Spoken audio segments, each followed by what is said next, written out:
The Spice War begins. Üdvözlet mindenkinek, ez a pénteki stratégiák, ahol minden alkalommal egy körökre osztott stratégiát, vagy valós idejű stratégiát játszunk. Akik most kapcsolódnának be a Dune sorozatba, azoknak elmondom, hogy ennek a sorozatnak az a célja, hogy a Dune Spice Wars összes házát bemutassam. Ezeket a játékokat 3 részletben szoktam kínálni. Van egy bevezető rész, van egy középrész, illetve van egy végjáték. Az eddigiekben már bemutattam az Atreides házat, a Harkonnen házat, a Fremen frakciót, illetve a Corrino házat, és most már csak 3 ház maradt hátra.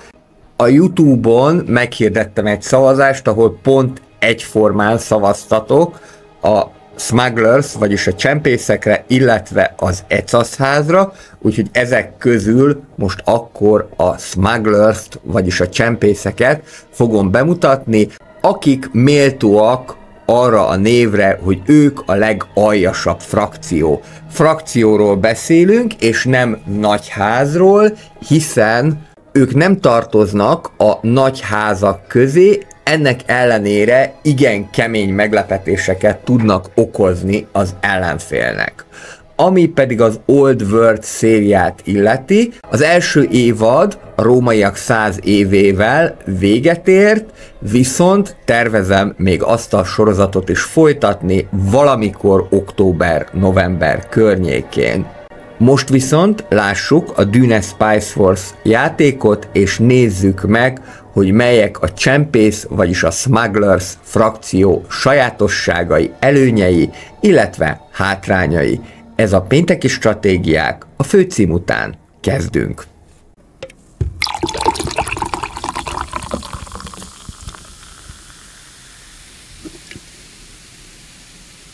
A szokásos módon kezdjük akkor a csempész frakciónak a bemutatásával. Nem véletlen, hogy aki ismeri a Dune történetét, az is viszonylag keveset hallhatott a csempész frakcióról, egészen egyszerűen azért, mert a Dune története, pláne a Dune filmnek a története, azt onnantól kezdve számítjuk, hogy Paul Muad'Dib már 10 éves, és itt már Leto Atreides hercegnek egyre kevesebb szerep jut. De, hogyha egy picikét visszamegyünk, és ez azért fontos, hogy időben el tudjuk helyezni az eseményeket, itt az Atreides ház fejeként még Leto Atreidest látjuk, tehát ez azt fogja jelenteni, hogy a Dune Spice Wars az valamivel korábban játszódik, mint az a bizonyos 10.191-es év, amikor is a Harkonnenek a Corrinókkal szövetkezve megpróbálták elpusztítani az Atreides házat. Ennek megfelelően a csempészek is egy releváns frakciónak számítanak még Leto Atreides korában, és itt pedig Esmar Tueket láthatjuk, a csempészeknek a fejét, aki majd későbbiekben sajnos szerencsétlen halált fog halni.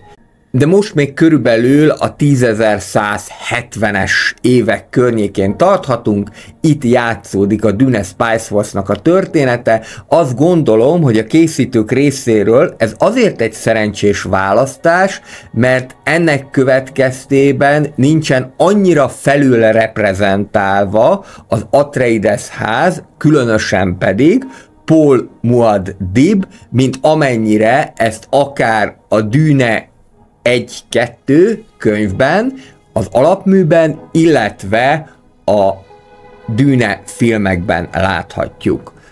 A játék szempontjából ez sokkal jobb, hogy mindenki kvázi egyenlő esélyekkel indul.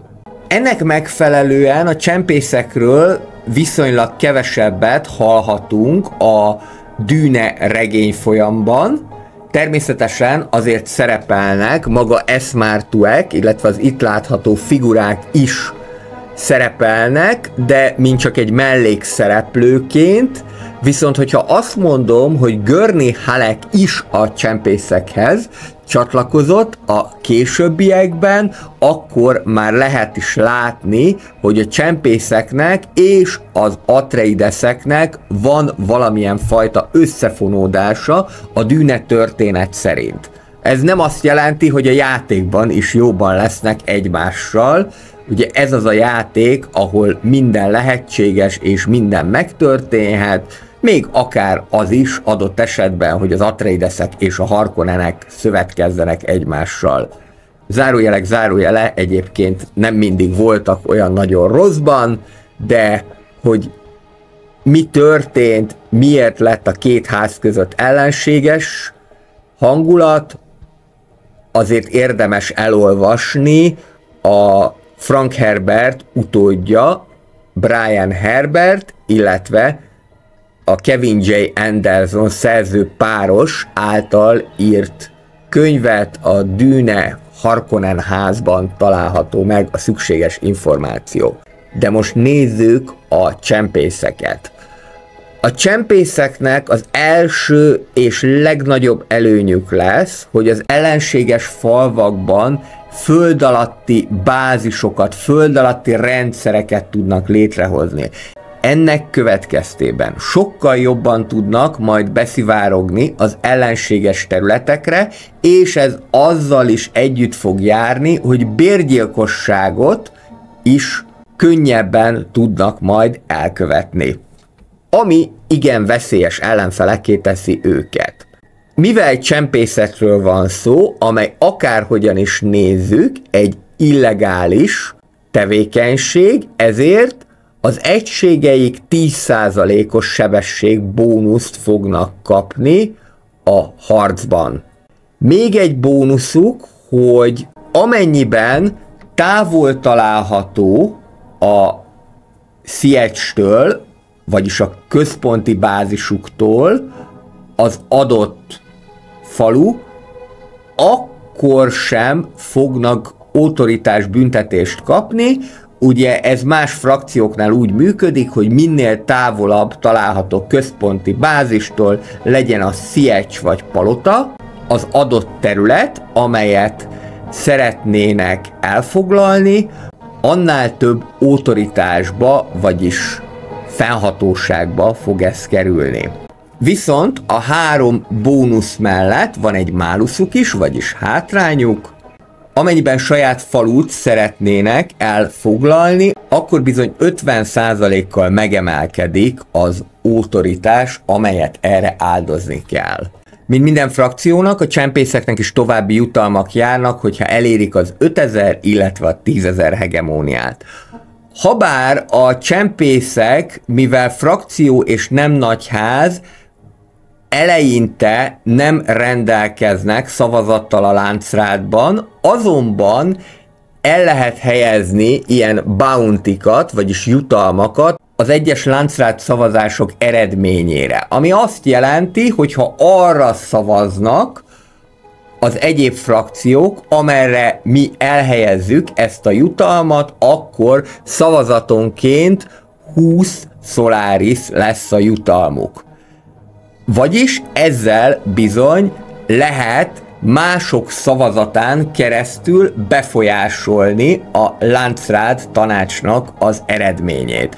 Azért ez így eléggé jól hangzik, meglátjuk, hogy majd a gyakorlatban hogyan működik, és 5000 hegemóniánál már ők maguk is rendelkeznek a Láncrád tanácsban szavazattal. Igaz, hogy egyelőre csak 50 szavazattal, a nagyobb házak már helyből 100 vagy akár 200 szavazattal is indulhatnak a Láncrád tanácsban, tehát ezt a hátrányt kell majd ledolgozni azzal, hogy különböző jutalmakat adunk, és én gyanítom, hogy ezek a jutalmak bizony a mi pénzünkből fognak kifizetődni. 10.000 hegemóniánál nem csak arra van lehetőség, hogy a falvakba elhelyezzünk ilyen föld alatti főhadiszállásokat, hanem minden egyes főbázison is megtehetjük ugyanezt. Ami azt jelenti, hogy bizony ezzel jelentősen lehet gyengíteni az ellenfeleket a főbázisukon is, vagy hogyha éppen nem akarjuk őket gyengíteni, akkor jelentős előnyökhöz juthatunk azáltal, hogy a főbázisukból termelt erőforrásokat kisebb-nagyobb mértékben elszipkázzuk. Illetve amennyiben földulnak, kifosztanak egy falut, akkor 50%-kal több nyersanyaghoz jutnak. Mindebből az következik, hogy smugglerzék sem a nagyobb területekre fognak rámenni, még az is lehet, hogy a területeik elszórtan lesznek jelen, hanem arra fognak rámenni, hogy minél több pénzük legyen. Mert hát csempészekről van szó, mi mást is szerethetnének, mint a pénzt, vagyis a Solaris-t. De ugye a Solaris-szal nem csak hadsereget lehet vásárolni, hanem akár a KAFT-ban is lehet részvénytöbbséget szerezni. Ennek megfelelően ez egy eléggé aljas frakció, akikkel viszont eléggé kifinomult módon kell majd játszani. Azt gondolom, hogy minden lehetséges győzelmet hagyjunk meg. Én azt, hogy kiket indít a játék, azt mindig a játékra szoktam bízni, mert talán mindig így a legizgalmasabb a dolog. A lehetséges győzelmek között itt van tehát a dominancia győzelem, ez azt jelenti, hogy mindenkinek a főbázisát elfoglaljuk, illetve minden uralkodót meggyilkoltatunk. Nyugi, egyébként ez, hogy gyilkosság történik a játékban, ez általában csak egyetlen egyszer szokott előfordulni, már hogyha sikerül valakinek. Mert utána már olyan védelmi rendszereket építenek ki az ellenfelek, illetve mi is, hogy nagyon nehéz lesz ezt még egyszer elkövetni, de egyébként itt van valóban a gyilkosság is, ezáltal is meg lehet nyerni a játékot. Akkor a hegemónia győzelem már bizonyára ismerős mindenkinek, eddig minden játékot hegemóniával sikerült megnyerni, nem kizárt, hogy most is ez lesz. Ha 30 000 hegemóniát elérünk, akkor automatikusan megnyertük a játékot. A politikai győzelem, amennyiben sikerül a dűne vezére lenni 30 napig, akkor megnyertük a játékot. Ez egyáltalán nem könnyű, volt már, hogy a korrinokkal majdnem sikerült, és a 25. napon az összes ház ellenem szavazva elütött ettől a győzelemtől, így aztán maradt a hegemóniai győzelem, viszont rendkívül izgalmas volt az a játék, és hát most sem ígérek más, mint hogy valószínűleg megint izgalmas és változatos lesz a játék. Itt van még a gazdasági győzelem, ami azt fogja jelenteni, hogy amennyiben a KAFT részvények 50%-át birtokoljuk, akkor automatikusan megnyerjük a játékot. Ehhez nagyon-nagyon sok pénz kell, és nyilván vannak, akik szintén erre a győzelemre aspirálnak, például a korrinok szoktak ilyenek lenni. Nézzük a tanácsadókat, még 2 darab tanácsadót kell választanunk, mielőtt rányomhatunk a start gombra.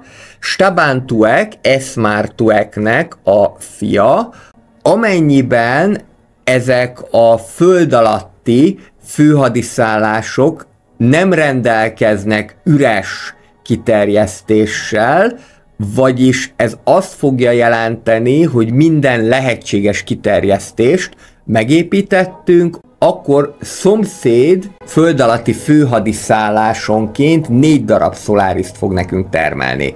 Ebből is látszik, hogy nagyon fontos lesz az, hogy ideje korán minél nagyobbra terjesszük ki a hálózatunkat, hogy mintegy el tudjuk szívni az ellenfeleknek az energiáját. És minden egyes föld alatti főhadiszállás egyel több kiterjesztéssel rendelkezik. Egyel több kiterjesztést lehet építeni. Lingard Best is egy csempész, 12 darab vizet fog nekünk pluszban adni, illetve a vízrendszer, valamint a vízzel való kereskedés lehetőségét nyitja meg a föld alatti főhadiszállásokon. Lashon Hara, ő már egy kifinomultabb játékos, ő az információ áramlást, illetve az információ szerzést fogja segíteni. Az információt bármilyen más erőforrásra el lehet cserélni.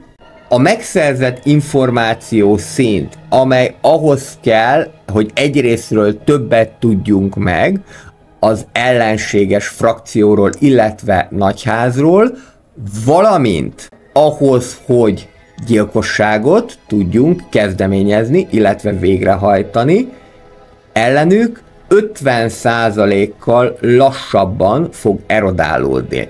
Valamint minden egyes információs szint 10 darab Solariszt és 1 darab influencet, vagyis befolyást fog jelenteni.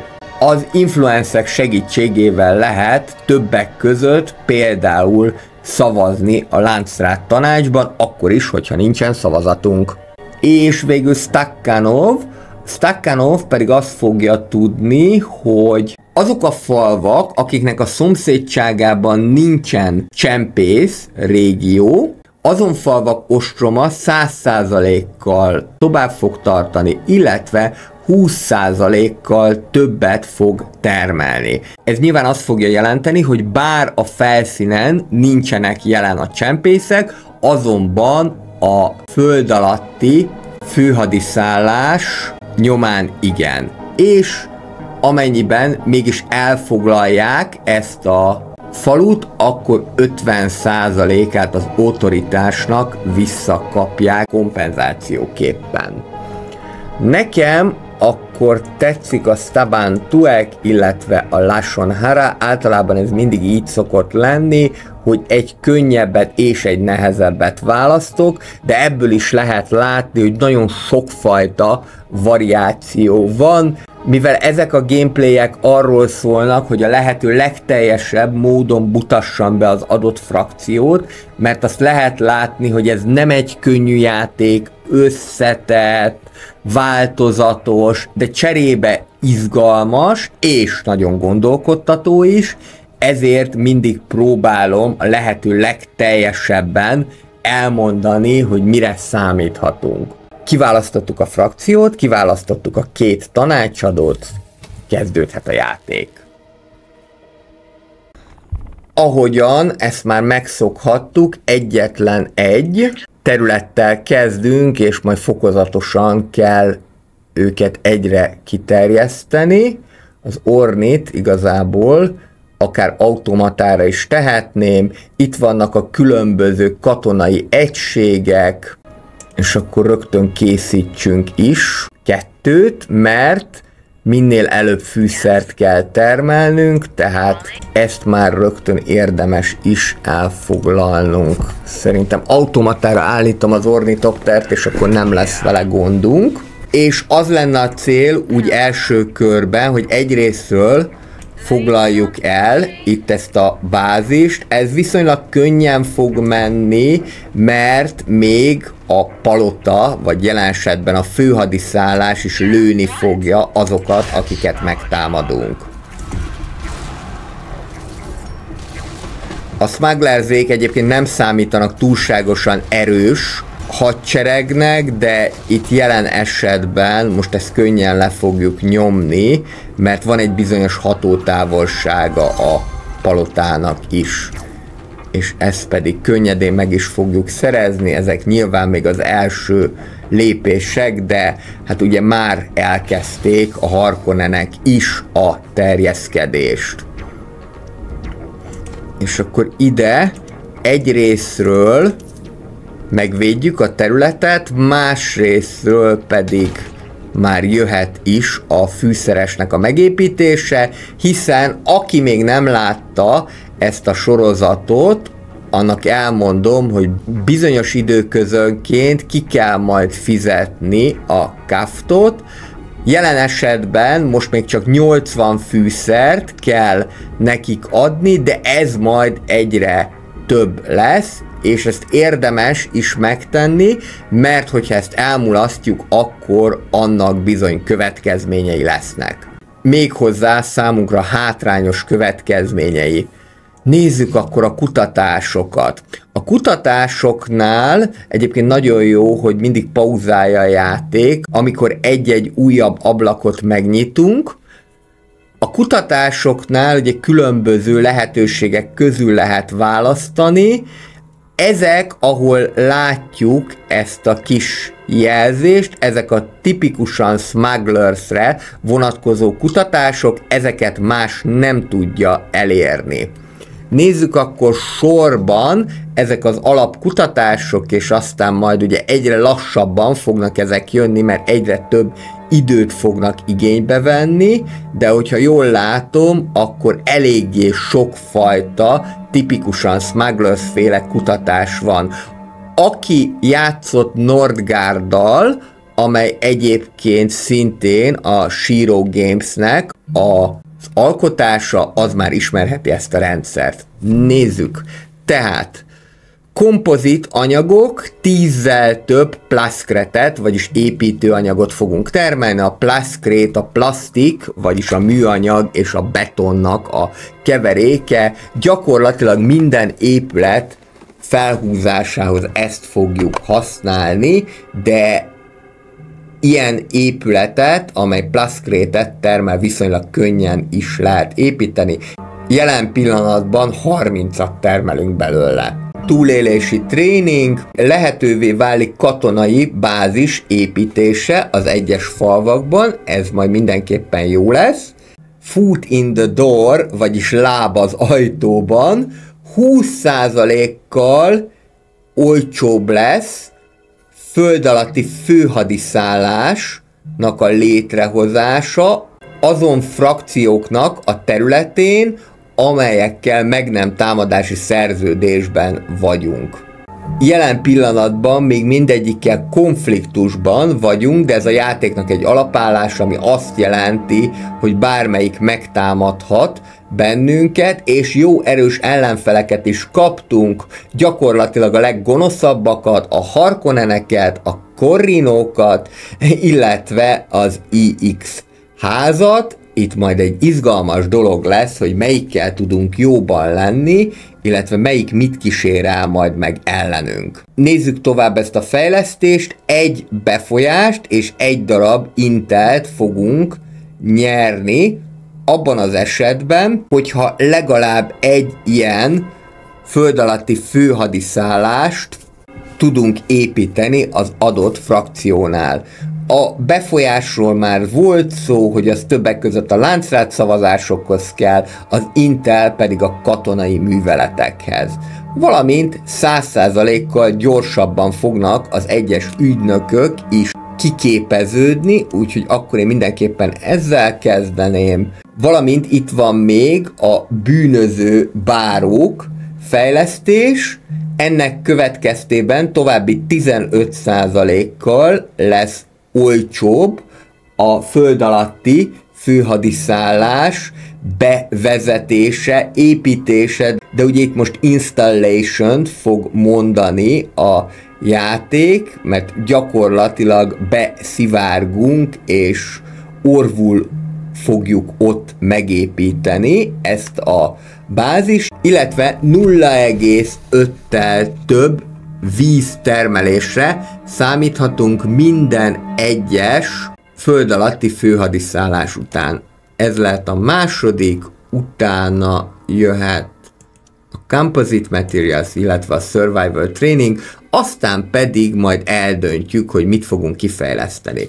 Mint ahogyan mondtam, nagyon fontos lenne az, hogy feltérképezzük az ellenséget minél előbb, ahogyan csak lehetséges, Most én ettől függetlenül ugyan meg fogok szerezni még egy területet, amit tudok, lehet, hogy ez a Mim Alat is lehet, de az nagyon fontos lenne ebben az esetben, hogy minél előbb fölfedezzük az ellenséget. Miért?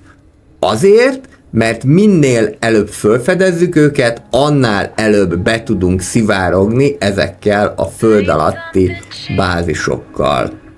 Nézzük, itt 35 autoritást igényelne, ez szintén 35-öt, egyik sem látszik jobbnak vagy rosszabbnak a másiknál, de ez közelebb van, úgyhogy akkor csináljuk ezzel.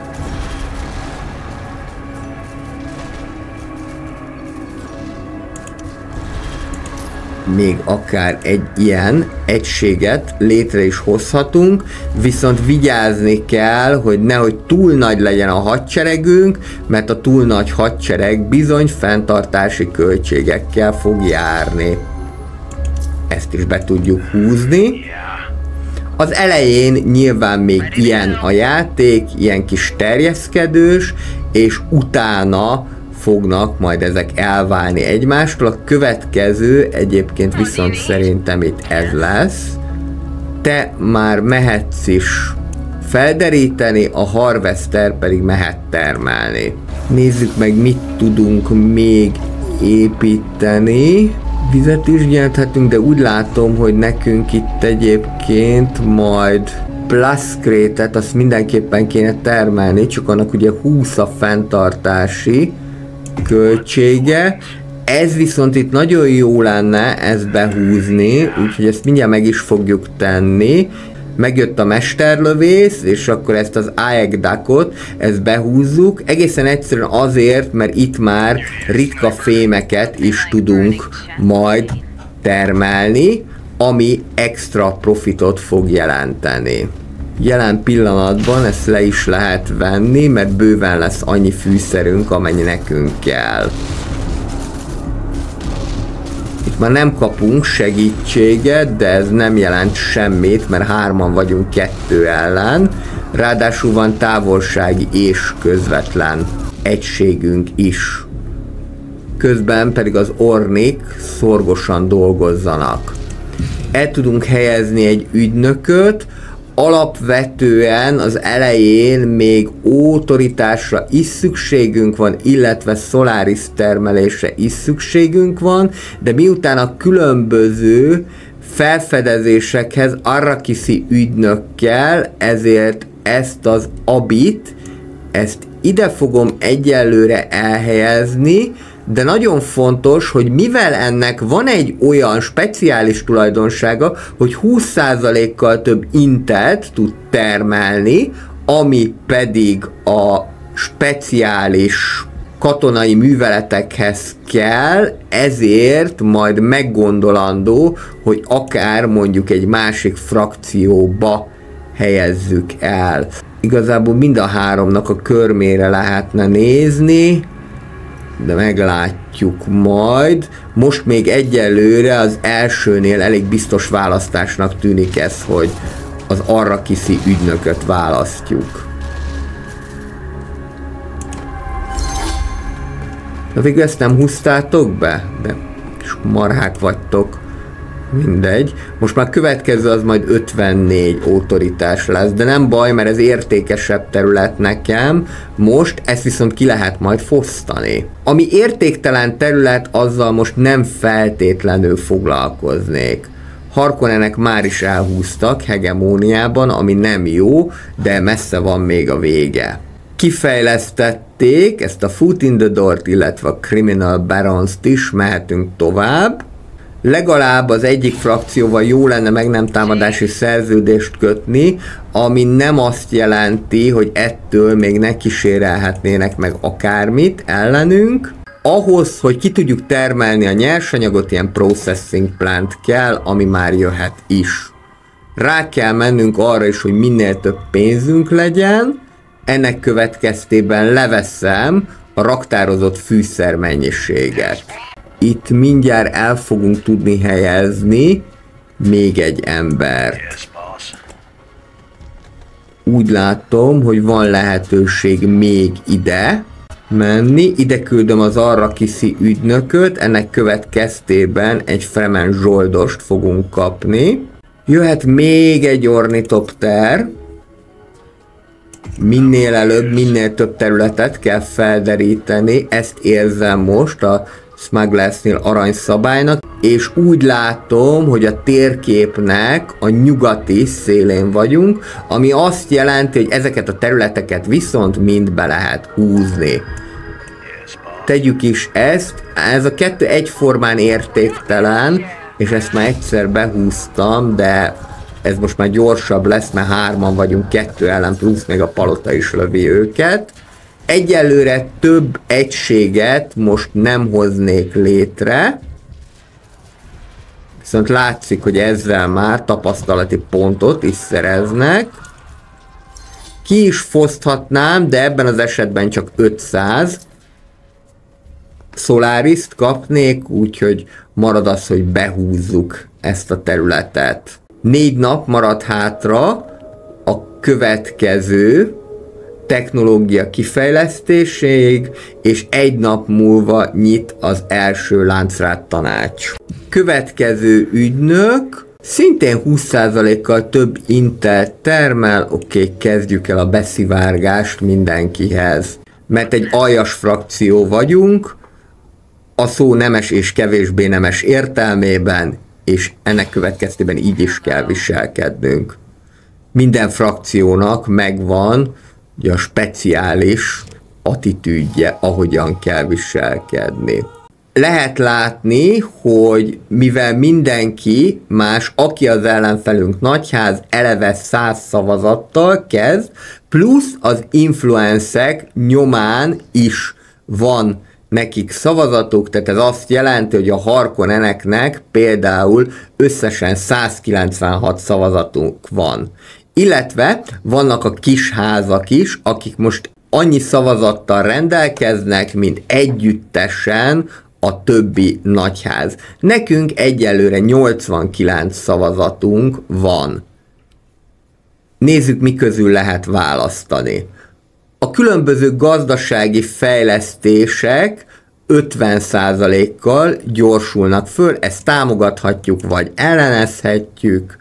A következő, hogy nincsen szükség semmifajta információs szintre ahhoz, hogy a könnyű, illetve a közepes katonai missziókat végrehajtsuk. Ez egy jó dolog lehet, illetve a következő az, hogy 50%-kal kevesebbe kerül munkaerőt toborozni, és 50%-kal kisebb lesz a nem mechanikus egységek, tehát főszabály szerint a katonák regenerációjának költsége. Mert hogyha egy katona megsérül, akkor az, hogy újra helyreállítsuk őt a kedves egészségbe, bizony pénzbe fog kerülni. Oké, akkor ezt választom. Most jelen esetben 80 szavazatot tudok erre áldozni. Nem valószínű, hogy meg fogom nyerni, mert másoknak több szavazata van, de lehetséges, hogy a kisházak segíteni fognak. És majdnem sikerült megnyerni, mert még kaptunk 6 szavazatot a kisházaktól, de végül a korrinok vitték el a pálmát itt is, meg sajnos itt is, mert hogy a kisházak őket jobban segítették. A korrinok hagyományosan erősek a láncrát tanácsban. Valamint azt is ellenezték, hogy 50%-kal fölgyorsuljanak a gazdasági fejlesztések.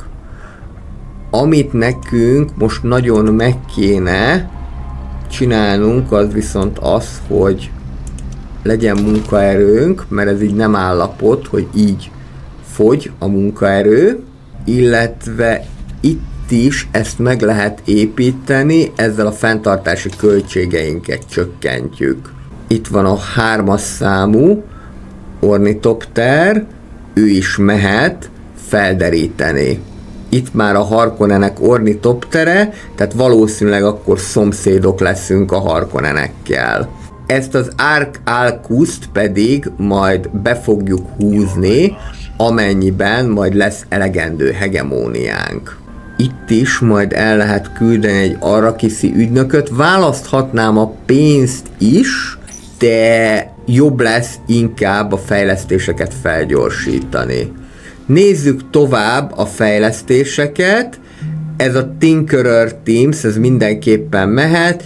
Egyel több embert lehet elhelyezni a harvesterekbe, illetve ezt a Trafficking Station-t is kioldja, ami pedig azt fogja jelenteni, hogy több Solaris tudunk termelni. Ez mindenképpen jöhet. Ez a Diplomatic Maneuvers is jó lenne, különböző egyességeket lehet kötni a rivális frakciókkal. A gerilla taktika az azért lehet jó következőre, mert hogy 15-tel több vizet fog számunkra biztosítani, valamint amennyiben éjszaka támadunk, akkor az egységeink 20%-kal többet sebeznek, illetve 20%-kal gyorsabban is támadnak.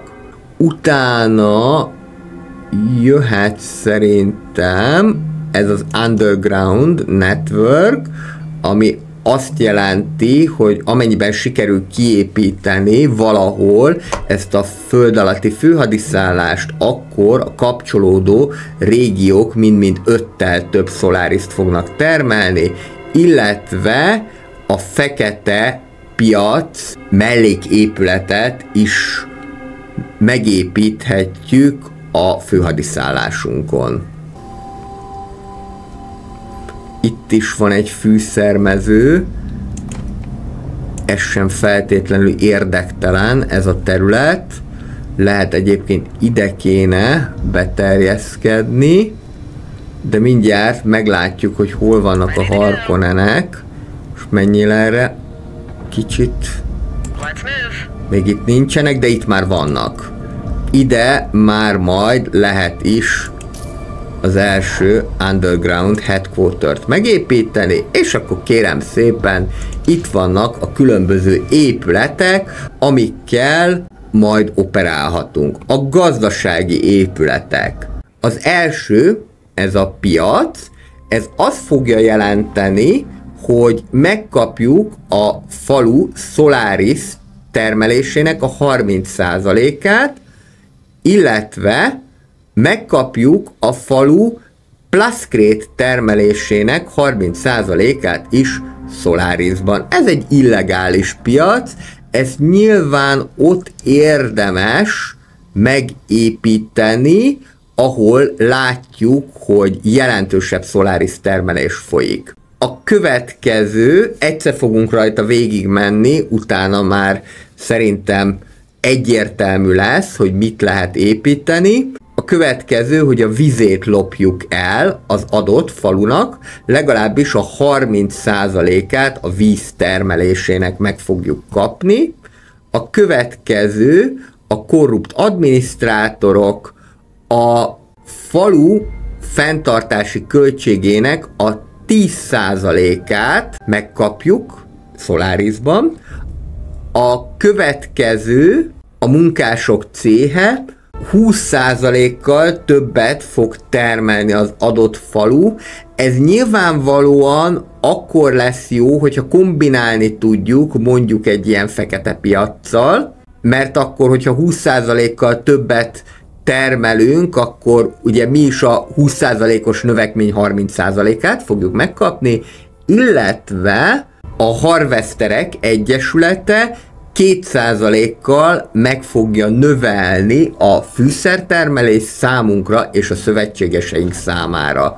Jelen pillanatban még nincsen szövetségesünk, ez egyébként lehet, hogy jó lesz.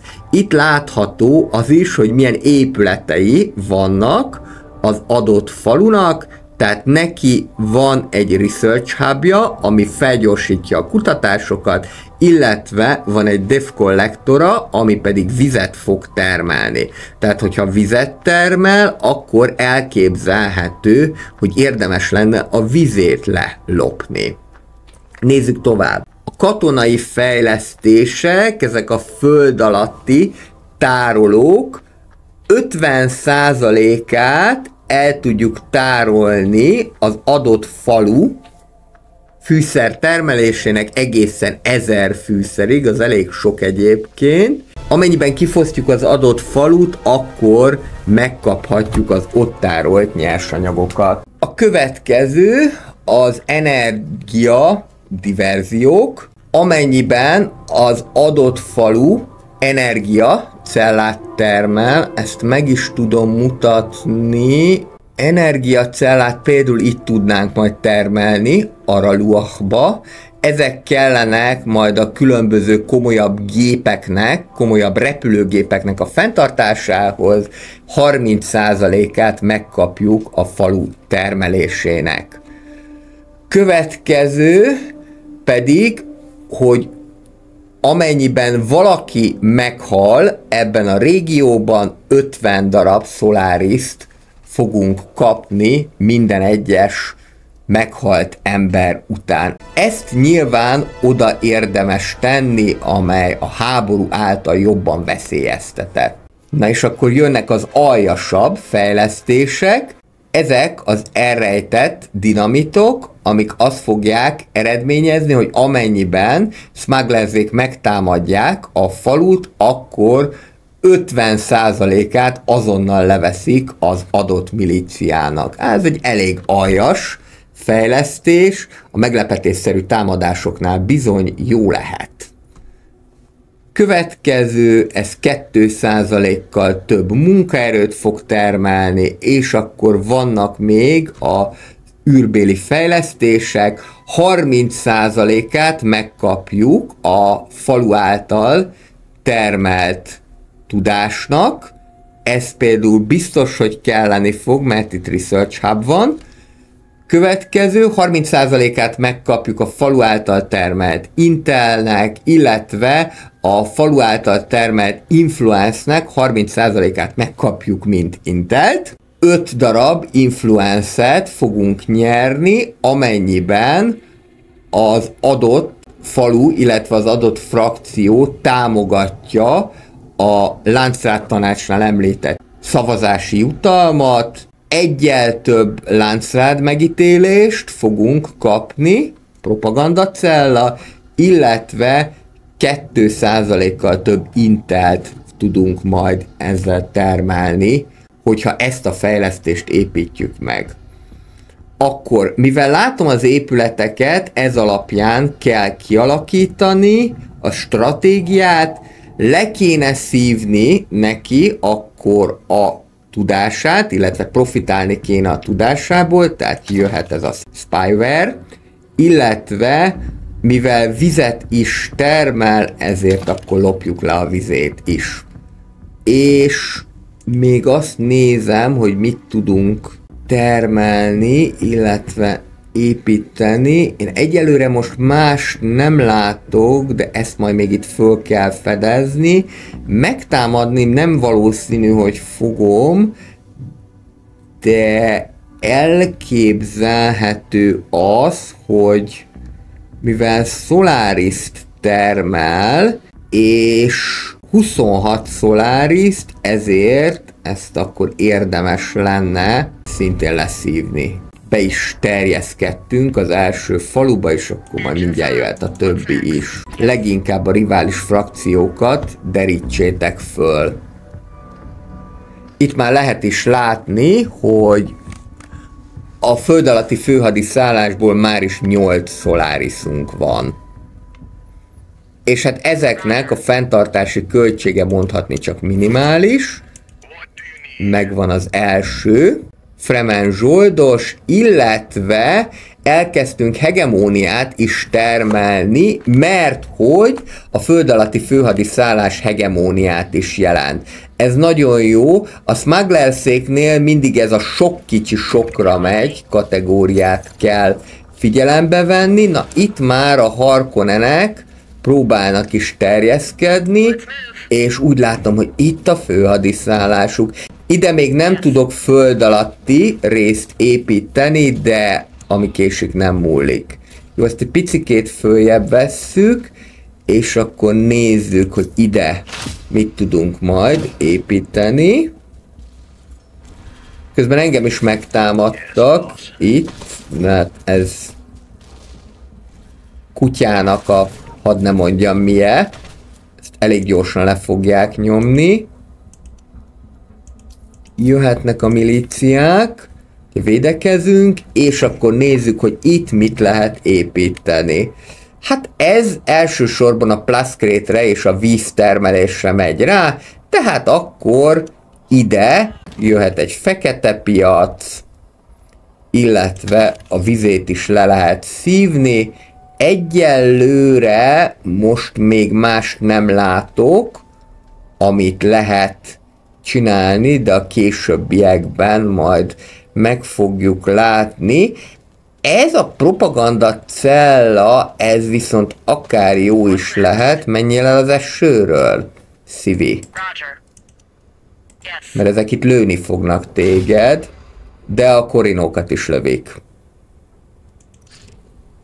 Ginazi kardmesterek. Vagy öljünk meg 8 milíciát, ebben az esetben egy ilyen katonát fogunk kapni. Ez a Free Company, a legjobb földi egysége a Smugglersnek, vagy derítsünk föl 3 darab ilyen kérdőjeles helyet katonákkal. Bármelyik jó lehet. Közben én viszont akkor folytatnám a terjeszkedést. Ide szerintem jöhet az, hogy 2-vel több Intelt termeljünk, és ide is jöhet már egy újabb föld alatti bázis.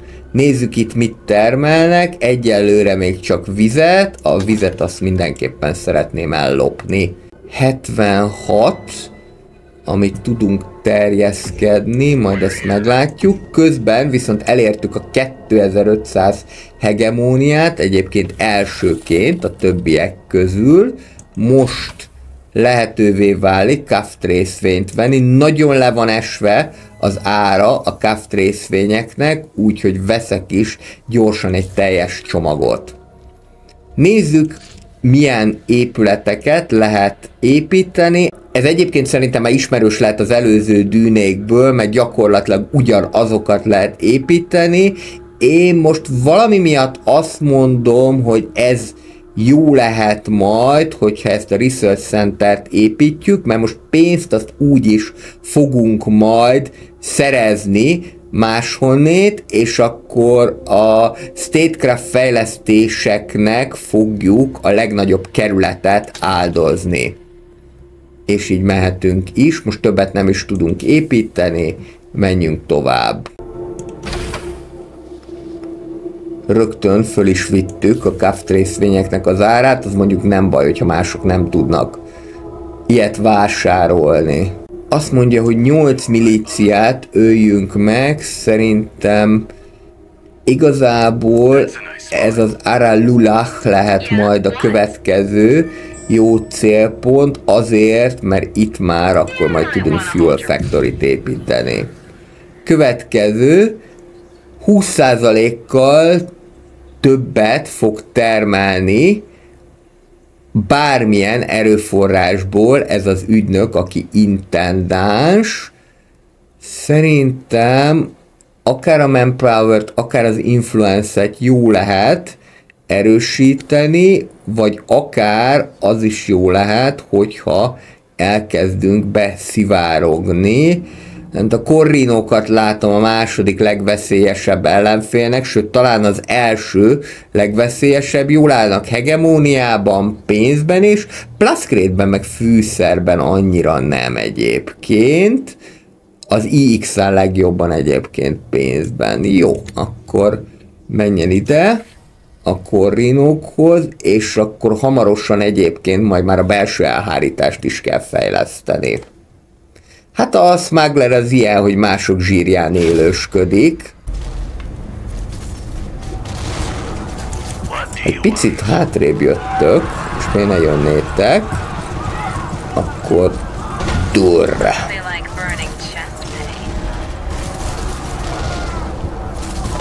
És akkor már is annyi nektek, és el is lehet foglalni ezt az Aralulát.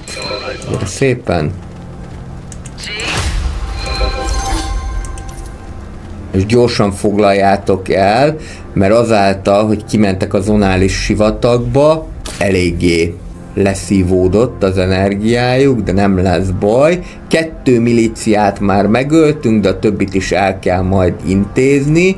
Ezeket szerintem már majd csak kifosztani tudjuk. Itt még mindenképpen jöhet, ez plascrétet termed, az egy az nem annyira jelentős, viszont az, hogy jobban álljunk a láncrádnál, az nekem fontos, és 3400 hegemóniával vezetünk. Szívi, menj arrébb. Egészen biztos, hogy a Harkonnenek majd errefele fognak jönni. Előbb-utóbb, de igazából akár meg is egyezhetünk vele. Jó, ide elküldök egy Arrakiszi ügynököt, gyorsabbak lesznek ezáltal a katonai fejlesztések, ide pedig már be lehet izzítani 2 darab embert is, aminek következtében pedig gyorsabban tudjuk a fűszert termelni, még egy picit lejjebb is lehet ezt venni. Így is bőven meg leszünk.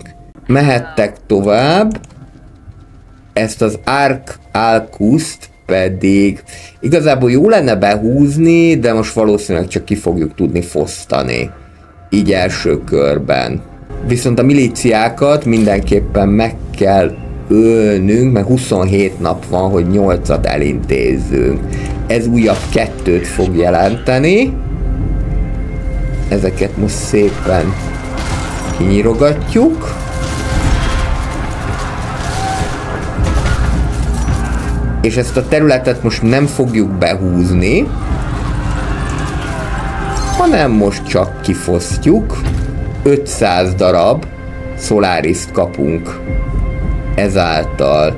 Itt már látom az IX-i repülőt is, közben épül a refinery, akkor ez nagyon jó, mert gyakorlatilag ezt is le tudjuk szívni. És mindjárt láncrád tanács. Jó, ezt kifosztottuk. És jöhet ez a következő, ez a gúr. Ezt is ki fogjuk fosztani. A kifosztott falvakat, azokat egy ideig nem is lehet elfoglalni, csak jelentős büntetés árán. Minden egyes frakció 30 láncrád megítélést veszít. Ez gonosz. A következő a KAF-nak a támogatása. 5 darab plascrétet fog nyerni KAF részvényenként minden egyes frakció. És a következő pedig, hogy 500 hegemóniát nyer az, aki speciális régiót birtokol. Ez egyébként jó lenne, hogyha ezt támogatnánk, és egyébként itt gyakorlatilag most mindegyik jó, kivéve ezt, mert ezzel a nagyházak veszítenek. Szerintem ezeket úgy is fogják támogatni, vagy hogyha más nem, akkor ezt ellenzik. Én akkor ezt szépen támogatom, 90 szavazattal, leszavazták, és hát sajnos egyébként ezeket is leszavazták, úgyhogy gyakorlatilag most semmilyen eredménye nem volt a láncrád tanácsnak, de nem baj. Majd legközelebb. Ezt is csak ki fogjuk fosztani, most így első körben.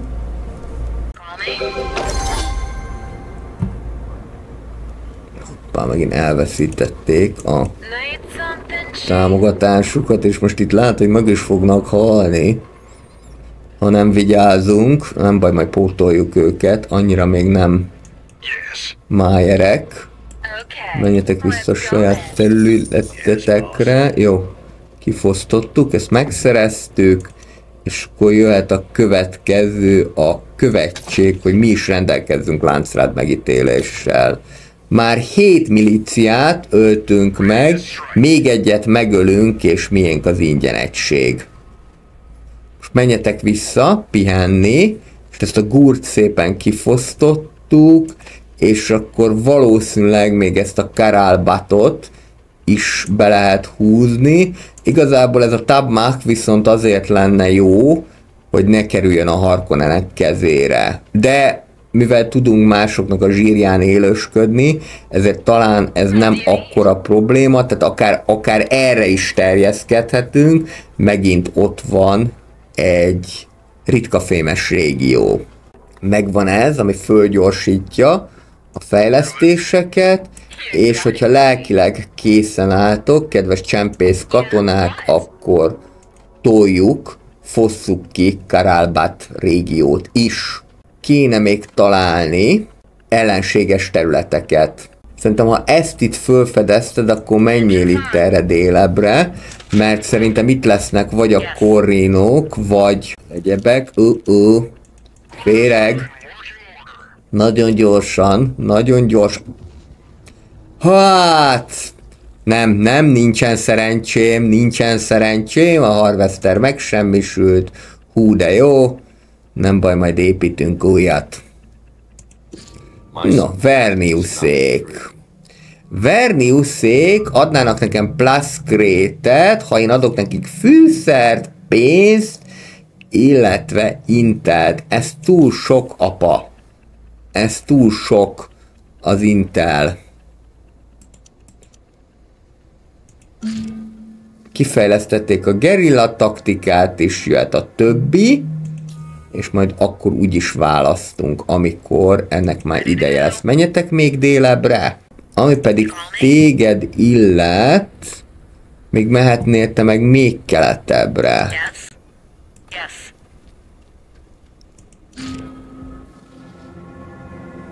Jó, akkor ez mehet, mert ez félig meddig úgyis ki van már fejlesztve. 5-tel több parancsnoki pontot kapunk, a parancsnoki pontokat arra lehet felhasználni, hogy fejlesszük az egységeket, 20%-kal több munkaerőt fogunk termelni, illetve a parancsnoki állomást is meg tudjuk építeni a főhadiszálláson. Ez is nagyon jó, mert ezáltal 30%-kal több nyersanyagot tudunk kiszedni a kifosztott falvakból. Ezt egyébként akár meg is lehetne szerezni, mert itt meg ugye plaszkrétet tudunk termelni. No, ne hanyagoljam el a falvaimat se, ha már itt vagyunk. Közben, míg ezek itt ezt elintézik, itt lehet majd ilyen fuel cell factory-t építeni, de azt majd csak későbbiekben. Mi az, ami nekem kéne? Hát szerintem nekem plaszkrét kéne, és azt mondjuk itt nagyszerűen tudunk termelni. Jó, Karalbat, kifosztjuk. Megszereztük ezt a Free Company-t.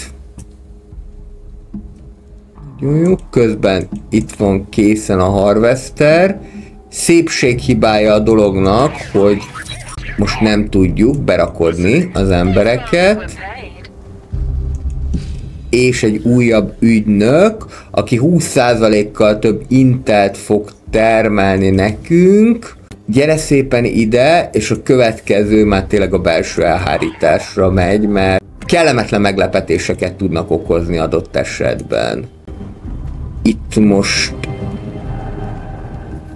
jön egy ilyen magányos harcos, ezt ki fogjuk nyírni. 3%-kal rendelkezünk a Kaft részvények terén, hát sajnos a korrinok 8%. Még mindig nem találtok más településeket? Hegemóniában viszont vezetünk, szerencsére menjetek már arrébb. Még van egy raider. De hát ez, ahogyan szoktam mondani, ez reggeli.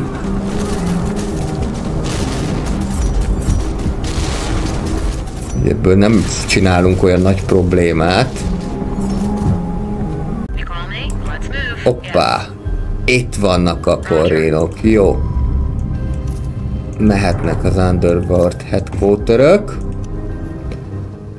Azt mondja, hogy mit termelnek itt? Solaris-t, energiát, illetve water-t.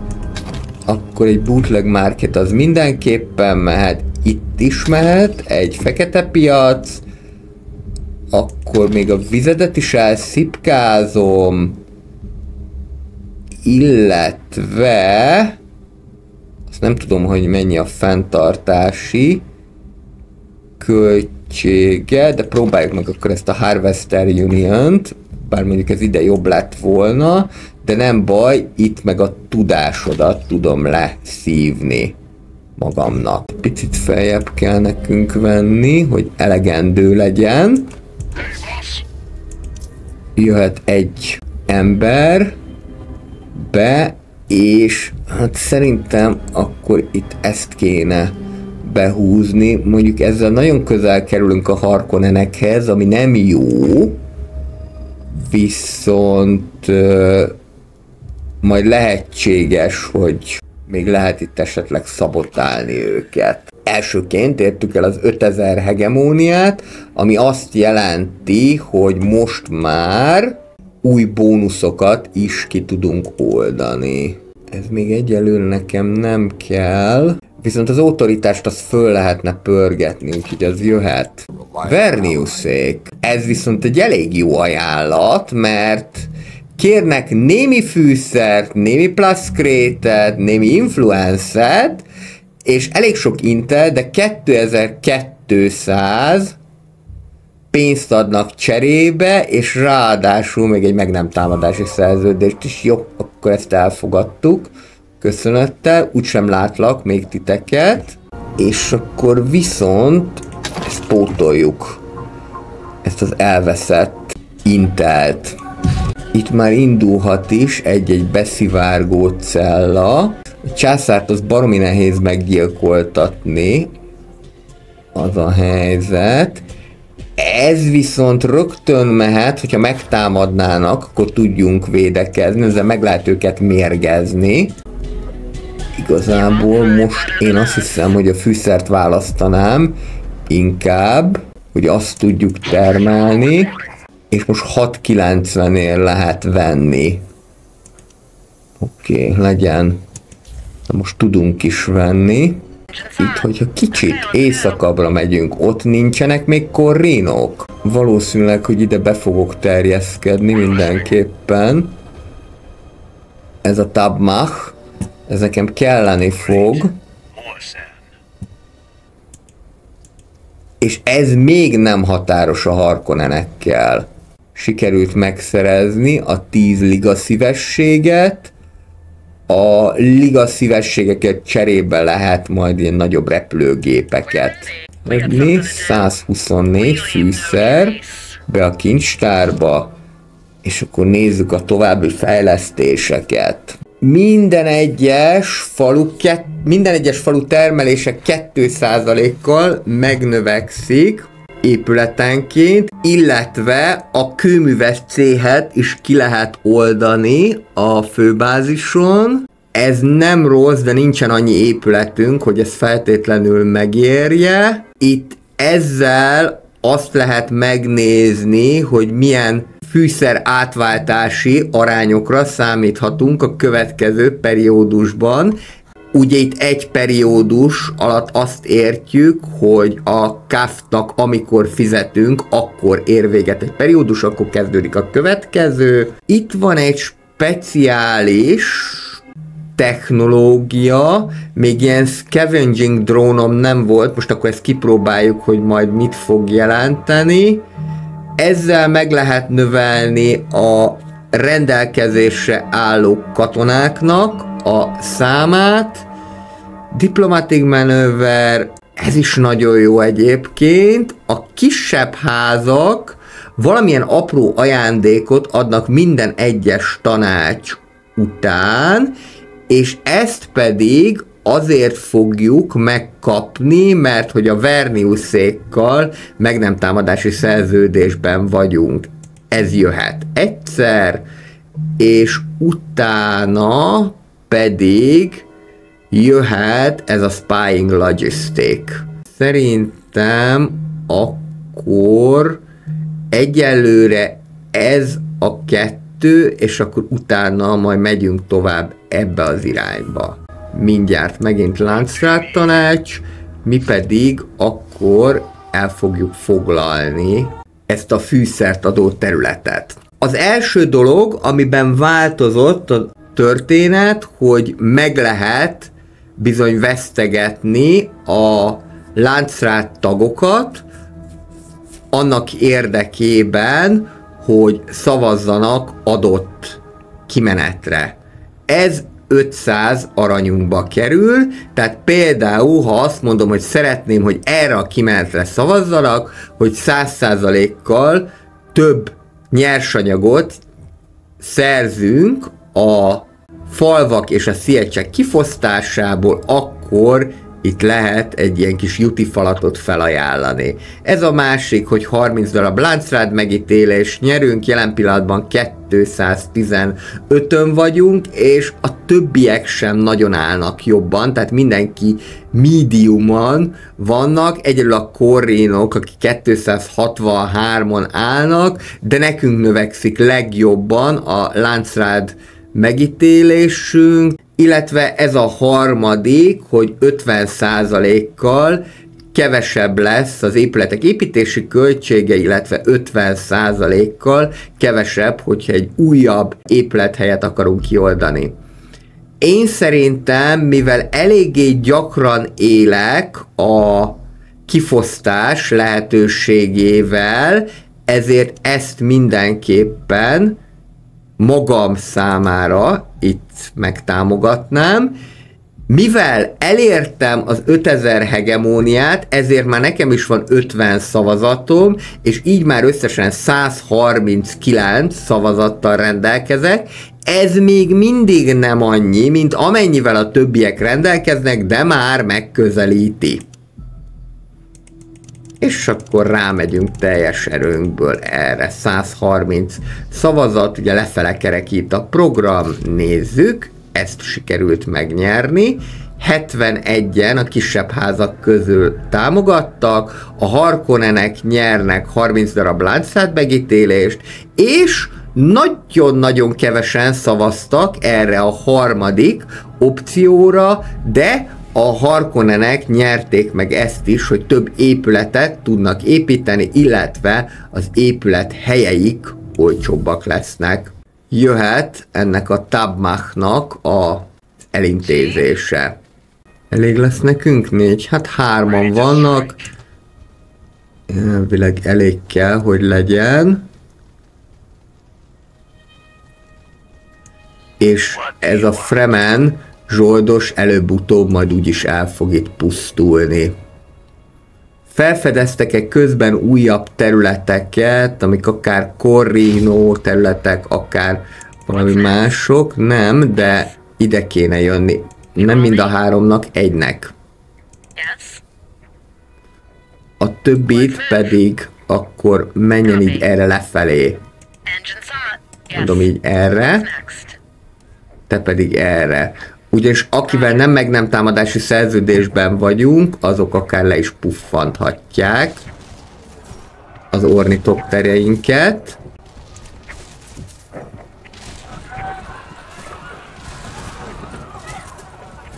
Elég jól állunk hegemóniában, ez elég jó.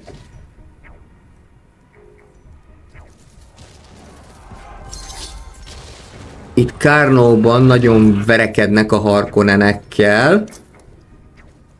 Kárnó az már szomszédos lesz velünk, mert ezt most mindenképpen behúzzuk.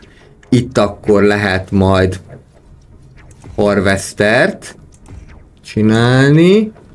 Itt furra föl vannak töltve ezek. És mi a helyzet itt?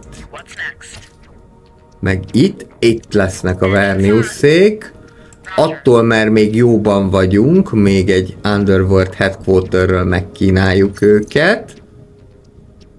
Csak kell hozzá még hegemónia, de az mindjárt meg lesz. Itt pedig, ez a Nodal Network, ez nem tudom mi, de ezek ilyen futurisztikus technológiával rendelkeznek, amik egyébként nem rosszak. Úgy tűnik, hogy Kárnót sikerült a Harkonneneknek elfoglalni. Ez nem feltétlenül jó nekünk, viszont ide egyrésztről, hogy mehet egy refinery, másrésztről pedig túl azon, hogy föltöltjük milíciával, ide már jöhet is az Underworld Headquarter, és akkor ide a bombát azt el is fogom helyezni, hogyha esetleg mondjuk támadni akarnának, vagy bármilyen csúnyaságot követnének el, akkor legyen nekik némi kellemetlen meglepetés. És ez pedig szintén a fekete piac is jöhet. A harmadikat egyelőre még üresen hagyom, kivárom, hogy mit építenek ők. Amiből nem annyira állunk jól egyébként, az a Plus Crate. Közben nézzük, hogy tudunk-e bárkit is elküldeni. Ez például egyébként jó lehetne, mert ezzel meg autoritást nyerünk. És ugye az autoritás az kell az Underworld Headquarterhöz is. Ezzel 50 darab influence-et nyerünk, az már jöhet is. Hogyan állunk az ügynökökkel? Mindjárt lesz még egy ügynökünk, na az már megy a belső elhárításra. Az egészen biztos, ide pedig jöhet még egy ember. Mindenki hozzon magával még egy embert. Itt pedig támadás készülődik.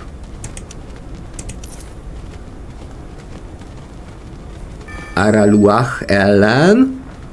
Szerintem ki fogjuk tudni védeni, de a biztonság kedvére azért oda küldöm. Ő pedig mehet is a belső elhárításra. Ezt föl kell fejleszteni, mert mind a Harkonnenek, mind a Corrinok hajlamosak gyilkosságot elkövetni. Ezek igazából csak a végjátékban élnek, de nem árt résen lenni. Mehet a Harvester, én most elküldöm telhetetlen módba, ami azt jelenti, hogy nehezebb lesz a homokférget kivédeni. Nem akkora probléma ez. Mit akarjunk? Pénzt akarjunk, vagy katonai fejlesztést akarjunk? Nem annyira katonai fejlesztések mennek, most jó lesz a pénz is. Eléggé lement a Craft részvényeknek az ára, úgyhogy akkor vásároljunk. Mindjárt mi leszünk a legnagyobb részvényesek. Ha 10%-ot elérjük, akkor kaphatunk némi jutalmat. Közben hegemóniában a többiek lemaradtak, ami nem baj. Ami nekem nagyon kéne most, hogy plaszfretet tudjunk termelni egyszer, illetve van ez a Trafficking Station, ami arra lesz jó, hogy 20%-kal csökkenti a szomszédos régióknak a fűszertermelését, de 80%-át megkapjuk pénzben a szomszédos régiók fűszertermelésének. Ez úgy elég menőnek hangzik, hogy termelnek fűszert. Hát itt biztos, hogy nem. Itt sem. Legközelebb ők itt Arkmurban termelnek. Ez is egy ilyen kis aljas épület. Smugglerszék tipikus hozzáállása, dögölje meg a szomszéd tehene is. Jó, ez már bőven megvan. Mehet még egy részvénycsomag. És akkor azt mondtam, hogy itt a Verniuszéknál is megpróbálunk beterjeszkedni. Meg kell találnom, itt vannak a Verniuszék. Ez az Aid Vahad. Megépítjük, és akkor nézzük. Ezt a Nodal Network-et egyelőre még nem tudom, hogy micsoda, de valószínűleg, hogy tudománnyal kapcsolatos lesz. Itt munkaerőt is termelnek, úgyhogy nekem az mindenképpen kelleni fog, hogy tudjak ebből is profitálni, pénzt itt nagyon nem termelnek. Verniuszék. Az teljesen elfogadható, gyerek. 30 Intel az nem is sok, 54 Solaris és 457 Pluscrate, hát megbeszéltük.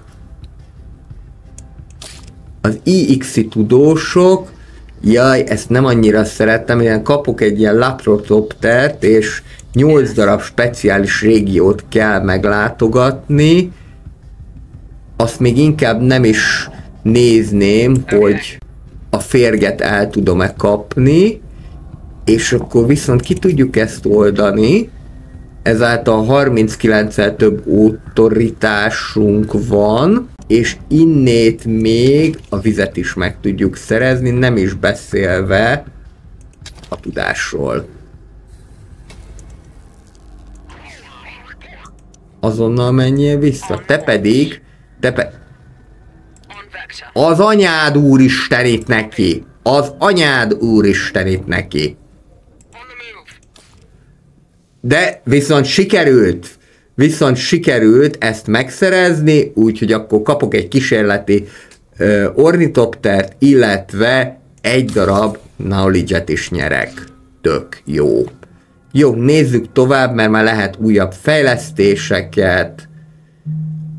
Ez azt jelenti, ez a föld alatti megvesztegetés, hogy 15 láncrád megítélést nyerek minden egyes sikeres liga fizetés után, tehát minden egyes alkalommal, amikor sikerül kifizetnem a fűszert a Kafnak, akkor 15 láncrád megítélést nyerek. Ez szerintem jöhet, és még hogyha jutalmat adok, akkor minden egyes 4 láncrád megítélés után egyel több szavazatra számíthatok a kisházaktól.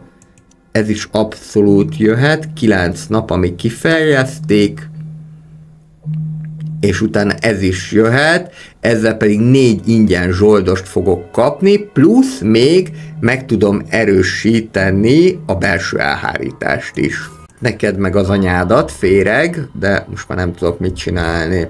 Ezért jó, hogy van másik, aki tud nekünk termelni, és ott viszont még 2 embert be lehet tenni, és akkor úgy nagyjából a pénzünknél leszünk. Hogyha ezt föl tudnánk deríteni katonával, csak ez eléggé messze van, akkor bizony 2 darab egységet is nyerhetnénk. Ez a Fremen zsoldos, ez úgyis el fog tűnni, úgyhogy akkor próbáljuk meg földeríteni. Kárnóba már meg is épült az inteles épület, illetve egy spice siló. Most jelen pillanatban plaszkrétet termelnek, illetve intelt. Nekem szükségem van a te inteledre, úgyhogy akkor egy ilyet építek. Jó, jöhetnek a beszivárgó cellák, úgy szépen. Fokozatosan van több intelem, úgyhogy verniuszékkal meg nem fogok most hadakozni egyelőre, mert nem lenne értelme. Újabb kaftanács. A választott frakció 100%-kal drágábban fogja vásárolni a részvényeket, viszont 100%-kal drágábban is tudja eladni azokat.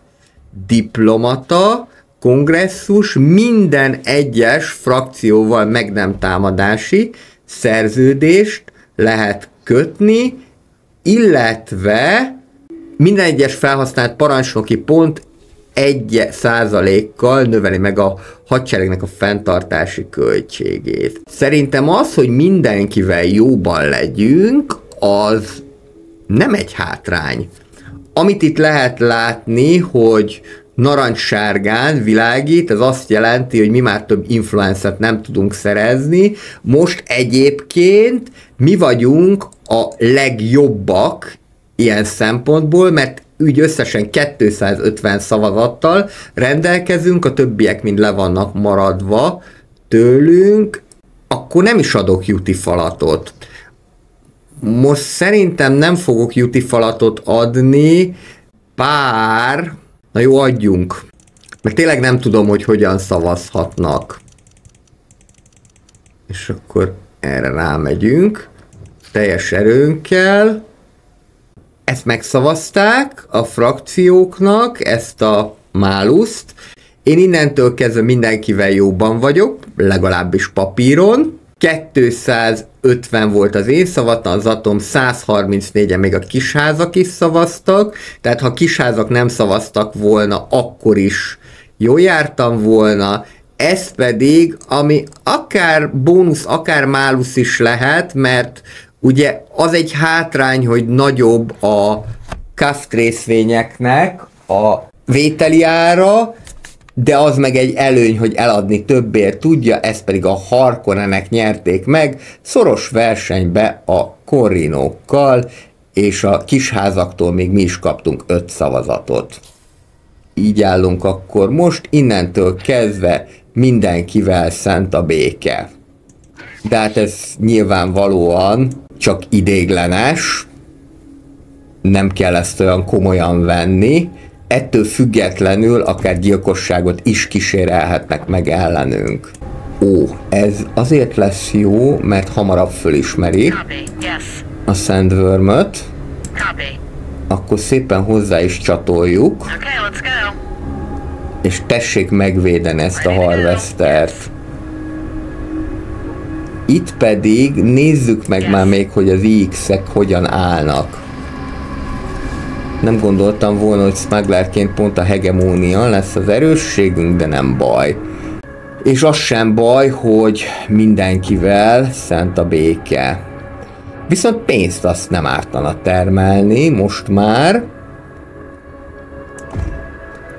Akár úgy, hogy még szivattyúzzuk őket. Most ezeket a Corrinok itt úgy látom, hogy földerítették, de ez nem feltétlenül azt jelenti, hogy el is fogják foglalni, meg ettől még messze vannak, ide viszont be tudok terjeszkedni, és itt már látom, hogy érdemes lesz megszerezni a Solaris termelést. Harkonnenék. Sok mindent ajánlanak, plusz 2000 aranyat, nagyon meg lehet itt egyezni velük, nekem csak az a problémám, hogy ez a 10%-kal kevesebb autoritást fogok termelni, illetve 16 nap van, adjak nektek plusz crate-et, intelt, ti meg adtok nekem pénzt. És ez azért is lesz jó, mert kereskedelmi egyesség, ami azt jelenti, hogy 3-mal több Solaris fogok termelni, 3%-kal meg még növekszik az általános Solaris termelésem, cserébe 10%-kal kevesebb autoritást fogok termelni, a 7-ből levonom a 0,7-et, az 6,3, meg még le kell vonni 10%-ot, tehát akkor körülbelül ilyen 6-5 lesz a termelésem, de ezt egyébként szerintem be fogom tudni hozni, 2%-kal több influencet fogok termelni, illetve 20%-kal kevesebb lesz fenntartani ezt a fajta békét. Jó, ezt elfogadjuk, különösen a 2000 pénz miatt. Most az autoritás termelés az leesett, de ez nem probléma. Te pedig visszamehetsz, de hát szerintem neked már úgy sincsen sok hátra, mert azért egy Fremen a sivatagban akár meg is élhetne. És akkor itt van ez a Pelnich, itt még egyébként erőteljesen hadakoznak a renegátokkal, és akkor még itt várunk, hogy vajon mi fog épülni. Azt mondjuk, hogy egy ilyen Harvesters Union legyen, és 2%-kal többet termeljünk, ez rögtön 2-vel többet fog jelenteni, 1-jel több hegemóniát fog termelni, mehetsz a belső elhárításba. Ezt a Sandrumot még nem foglalták el. És azt kell mondjam, hogy bár ilyen furcsa formájú a mi kis birodalmunk, de nem állunk rosszul. Viszont ezt most akár be is húzhatjuk. És még titeket is oda lehetne egyébként küldeni. Hogy egy kicsit becsalogatjátok, akkor mindjárt megy is oda az áldás. Gyere szépen, úgy, gyere a papához. Nesze neked. Közben ezt itt fölfedezték. Semmi extra. És akkor ezt akár ki is tudnánk fosztani, de most azt választom, hogy behúzom. Érjük már el a 10.000 hegemóniát. És ide pedig megint Plascrate kéne, akkor ez viszont azt jelenti, hogy a Plascrate Factory-t azt majd 1000-rel lehet tolni. Méghozzá egyébként pontosan itt. Aha, már jönnek is. Kis köcsök szájúak. De nem baj, mert föl vagyunk ám készülve rátok. És már lövik is őket. A fene. Páran meg már visszamehetnek. Jó. Megvan ez az uralm is. Ulram. És akkor ide jöhet mindenképpen egy ilyen Plascrate Factory, mert most már Plascrate-et is kéne termelnünk. Ugyanis szép-szép, hogy van elég pénzünk, de nincsen elég építőanyagunk. Elértük a 10%-ot, ami azt jelenti, hogy innentől kezdve, hogyha akarjuk, akkor akár zsoldost is lehet építeni. Ulram, ez itt megvan, itt pedig föl lehet fedezni egy Siege-et, vagy lehet nyerni Plascrate-et. Hát a Siege-ekkel annyira most nem akarok jobban lenni. A Fremeneknél próbálkoztam, de annyira nem sokat számított. De lehet, hogy csak én próbálkoztam rosszul. Ez jöhet, 20%-kal nagyobb lesz a Plascrate termelés, és 10-el nagyobb a Solaris termelés minden teljesen megépített falunál. Találtak-e nekem közben új helyet? Igen, itt van ez a Shar Alul. Itt alapvetően nem sok mindent termelnek, de knowledge-et azt igen, megvan a Plascrate-ünk is. És akkor ez is megvan, ezt a gúrt, meg ezt az Arc Alchust majd még be lehetne húzni, de mivel mind a kettőt kifosztottuk, ezért borzasztó nagy az autoritás költsége mind a kettőnek. Ennek még kicsit olcsóbb. Viszont itt lehet autoritást szerezni, 1000 pénzért cserébe, az egy kicsit sok. Illetve itt a Kar Albat, ezek is mérgesek ránk, viszont itt van ez a Sindud, amit szintén meg lehetne szerezni, és ráadásul még máluszt se kapnánk érte, és akkor még több fűszert tudnánk termelni. 5 napon belül esedékes a fizetés, de meg lesz, tehát nem kell emiatt aggódni. A 2 beszivárgó cellát azt le kéne majd rakni, közben úgy tűnik, hogy Daldudot megszerezték a Harkonnenek. A beszivárgó cellát azt oda célszerű lerakni, ahol a legkevésbé számítanak rá, talán Arkmurba. Azt mondom, hogy talán ott. De ez egy jó kérdés. Itt mit termelnek? Erőteljes fűszertermelés folyik, munkaerőtermelés, illetve tudást is gyűjtenek, akkor a fűszert azt már le is szívom, illetve a munkaerőt is, valamint a tudást is, így sorrendben. Jön a homokvihar. Hú. Ez egészen egy elég durván nagy homokvihar. Menjetek ide be, mert különben tényleg bajok lesznek. Nem kicsit, hanem nagyon. Katonai fejlesztés felgyorsítva, 8000 hegemóniával változatlanul az élen. Következő, ez a parallel training is mehetne. Itt majd a 4 darab ingyen zsoldost akkor kapjuk, hogyha Juti falatot adunk. Egyel több beszivárgó cellát lehet elhelyezni, illetve 50%-kal kevesebb a bérgyilkosok költsége. Ezt a technológiát azért kapjuk meg, mert hogy jobban vagyunk az IX-szel. Ez az Advanced Engineering, a fejlettebb mérnöki tudás, ez viszont jó lehet, mert 2%-kal többet fog termelni épületenként, és utána akkor szerintem ne hanyagoljuk el ezt a fejlesztést sem, ez pedig 0,5-tel több tudást fog jelenteni. Egyre drágábbak egyébként ezek az Underworld Headquarters-ök, és azt hiszem, hogy talán ki is lehet őket pucolni, tehát az ellenfél ki is tudja pucolni őket, de majd meglátjuk. Egyelőre a Harkonnenekkel országos cimborák vagyunk, ami egyáltalán nem probléma.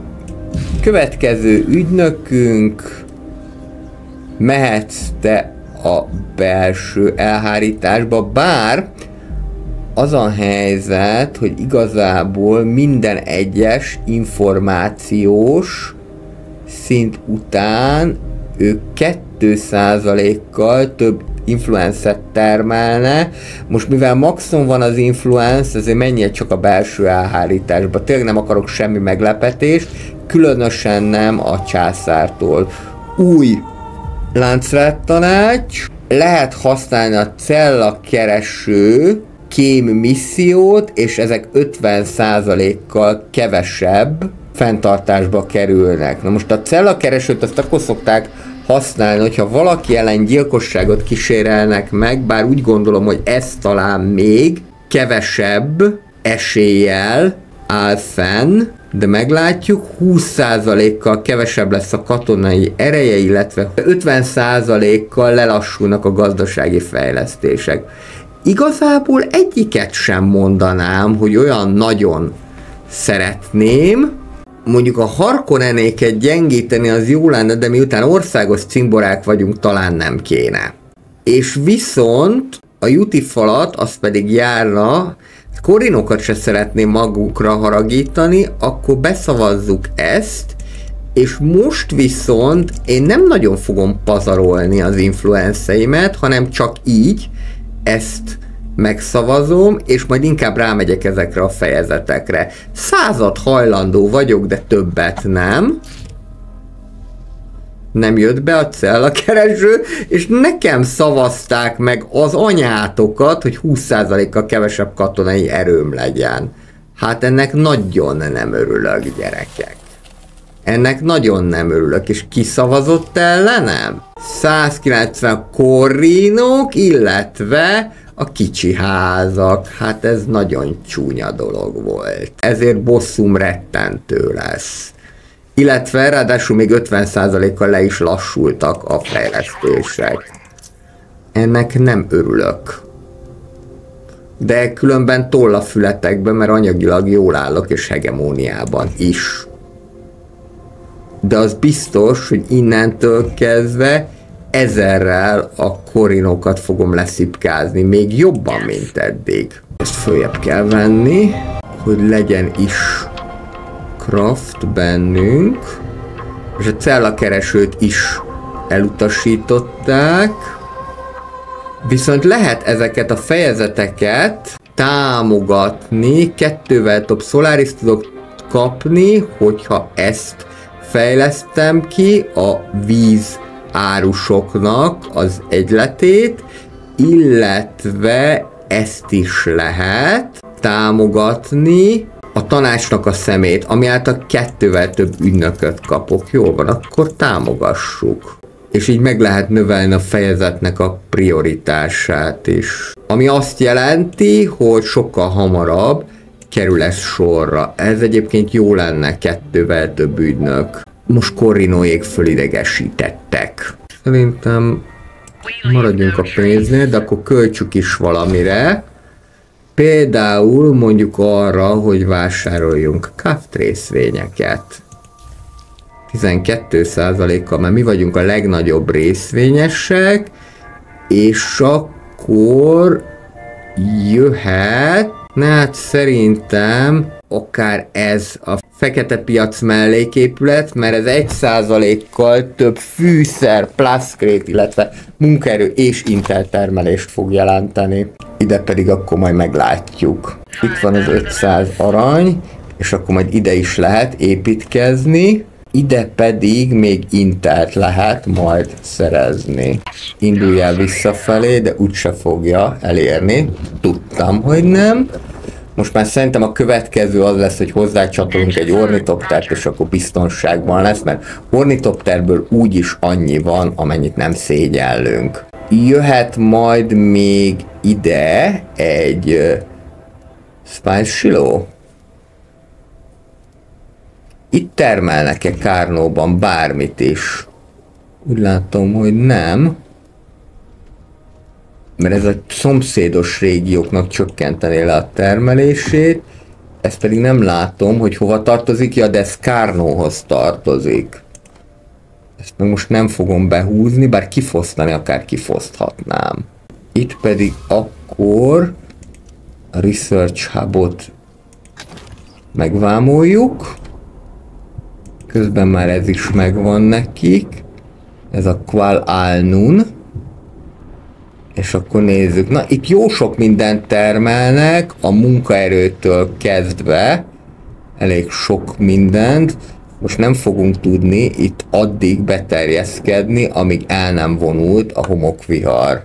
Pár katonáját elvihetné a császárnak. Szeretettel egy jó kívánság, de megérdemli, mert ellenem szavazott. Megvan a Harvester.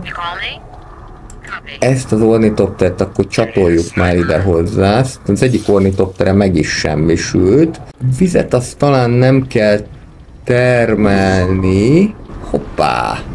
Harkonnenék, hadat üzentek. Na de nagyon jó.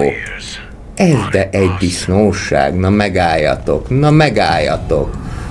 Milyenem is van nekem? Itt van ez. Most itt láncrát katonákkal jön ki, megmérgezzük őket. Nem kell hadba bocsájtkozni. Bőven elég, csak egy kicsit kiirtogatni őket. Jó, itt is támadnak, de ez a legkevesebb. Itt most az a lényeg, hogy szépen megfutamítjuk őket. És ezzel egyébként szerintem a Harkonnenék úgy jó rábaltáztak, mert hogy ezzel sokat fognak veszíteni. Okay. Jöhet még egy ilyen, és akkor majd a többit a Láncrádnál majd el kell intézni. Ezt a katonát azért még kinyírom. Ha már itt vagyunk, csak nagy most jöjjön a féreg, idegbajt kapok. Jó, és az ornit akkor hozzácsatolom. Úgy, az ott nem mehet. Most átcsapunk a szomszéd területre. Egyébként meg is érdemlitek. És egyébként meg itt vannak a bombák, amik majd nektek föl fognak robbanni. Közben viszont úgy látom, hogy a Harkonnenéknál, itt Daldudban felkelés tört ki, ez egyáltalán nem baj. Menjél vissza ide, és ha behúzunk még egy területet, akkor megvan a 10.000 hegemónia. Úgy különben nem kéne annyira sietni, de azért nem baj, hogyha. Meg ez kőkeményen sújtja a homokvihar. Mondjuk most autoritásból nem állunk olyan fényesen. Jó. Ez viszont egyáltalán nem baj, hogyha ők kinyírják saját magukat. Az már mindenképpen egy jó dolog, hogy ide ezt becsatolták. Most viszi is vissza magától a Harvestert, mert hát homokviharban ugye nem lehet létezni. Építek még egy ornitoptert, mert így viszont csak egyetlen együnk van, amelyik föl tud deríteni. És mit is akartam én? Hát igazából menjetek a vérbe. Nem érdekel a 3000 aranyad. Itt megvan az extensions, itt is megvan, itt nincsen meg. Na nézzük, tehát akkor Spy War az jöhet, illetve még jöhet ez is. Ezek viszont rengetegen vannak. Ezzel a császárral nem ártana valami nagyobb békét kötni. Mondjuk egy ilyet. Jó? Termeljünk több Solariszt, kicsit kevesebb autoritás, de nem probléma. És akkor ezek itt meg is álltak, de ezek félelmetesen sokan vannak. És hát az sem elképzelhetetlen, hogy egyébként az IX-re vadásznak, na igen. Mert hogy az IX-szel vannak rosszban. Megint lehet építkezni. Ez jó lehet, ez az Intelligence Agency, mert 200%-kal növeli meg a termelést. És akkor a következő pont az lenne, hogy a Láncrádnál kéne kicsit aktívabban részt venni. Most őket nem tudom átküldeni. Igazából ezt a Kárnót olyan nagyon szívesen megtámadnám amúgy. Itt meg 179 kéne, hogy ezt behúzzuk. Olyan hatalmas területek vannak, ez egyébként eddig nem volt jellemző. Ide is jöhet egy Underworld Headquarter. Itt ők Knowledge-et és Influence-et termelnek, ez akkor jöhet is, és Intelbe egyébként ezt amúgy is meg kéne nekem kapni. Jó, ez most teljesen föl van töltve, most akkor már jöhet a Láncrád tanácsba is egy ember. Mindent kifejlesztettek, elég gyorsan mennek a fejlesztések, köszönhetően annak, hogy le tudjuk szívni a többiek fejlesztését. Ez jó lehet, ez a civil defenzíva erő, illetve parallel training is, igazából nagyon sok jó van. Ez 30%-kal csökkenteni a fenntartási költségét az épületeknek, és egyel kevesebb víz is kéne, de 27 nap kifejleszteni. Menjünk ezzel egyelőre. Harkonnenék szerintem újra megpróbálják a támadást, bár most igazából van nekik más problémájuk. Itt most én azt hiszem, hogy ez a piros szín, ez azt jelenti, hogy túldolgoztatják a kedves falulakókat, aminek következtében nem fogják őket szeretni. Igazából most kezdek eszmélni, hogy meg is lehetett volna őket itt támogatni. De még talán nem késő.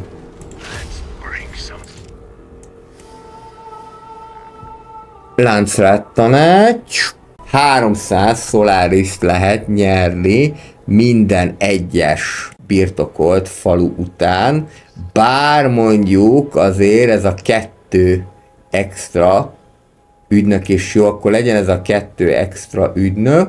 Harkonnenéknek van 193 szavazatuk, nekem meg már jóval több, és még ezt meg is támogatom egyszer, de egyébként még ezt is meg tudnám támogatni. Nem, csak egyet lehet, akkor most ezt támogatom meg, és akkor hát a 190 szavazatot kéne überelni. Szerintem most így rámegyek teljes erőmmel, vagy mondjuk 300-at erre, illetve akkor a többire is még áldozok. Hát, ha bejön. Jó, és bejött mind a 2, gyerekek, bejött mind a 2, és ráadásul a barátaink, kvázi a barátaink, a Verniuszék, na azok nem fognak megtámadni, mert gyengék, mint a harmat, nyerték meg ezt a történetet, ők 2 darab bérgyilkost kaptak, mi viszont 2 darab extra ügynököt, speciális képességekkel, illetve 300 darab Solariszt minden birtokolt falu után, és mi vagyunk ezennel a tanácsnak a szeme. És még itt a Harkonnenek is kapnak a pofájukra, amit abszolút megérdemelnek. Jöhet itt még influence, és ráadásul ő még több influence-et fog nekünk termelni, illetve akár a Kaftba is jöhetne, vagy akár ide a Harkonnenékhez egy 2-es szintű. Hoppá! Igen, itt úgy tűnik, hogy a Corrinok azok ezt el fogják itt foglalni. Nagy valószínűséggel arra számíthat az X, hogy a Corrinok úgy, ahogy van, el fogják őket törölni. És most ugye ez azért probléma, mert hogyha felszabadítják a falut, akkor valószínűleg ez a föld alatti rendszer is oda lesz. Hát, apukám, nem akarlak elkeseríteni, de esélyed nincsen. Júj! Júj, de nagyon júj! Ez ennyi volt. Ja, én viszont kaptam 4 darab goldost. Az jó, mert az föl lehet itt a határmenti területekre használni. Illetve, ha már ennyi pénzünk van, akkor egyrésztről, hát a Kaft részvény is jó lenne, csak most nagyon nagy az ára. Úgyhogy majd mindjárt kiötlök valami mást. De úgy tűnik, hogy az X-nek nagyon föl kell kötni a gatyáját, ha nem akar a császár martalékává lenni. Mert ezeknek most olyan erős seregük van, hogy simán akár előbb vagy utóbb a főbázist is el tudják foglalni, viszont nekünk már ideje lenne területet foglalni. Úgy gondolom. Hol van autoritás, amit lehetne behúzni? Itt Orni. Itt van például egy ilyen. Viszont ezzel sikeresen elértük a 10.000 hegemóniát, ami azt jelenti, hogy akkor én megköszönöm a mai napi szíves figyelmeteket. Ez volt a Dune Spice Wars Smugglersnek az első része, folytatása jövő héten. Ha tetszett ez a videó, akkor egy kommenttel, lájkkal, illetve feliratkozással ezt jelezzétek. Mindenkinek kellemes hétvégét kívánok, jövő héten pedig folytatjuk a pénteki stratégiákban a Csempészház bemutatását. Sziasztok!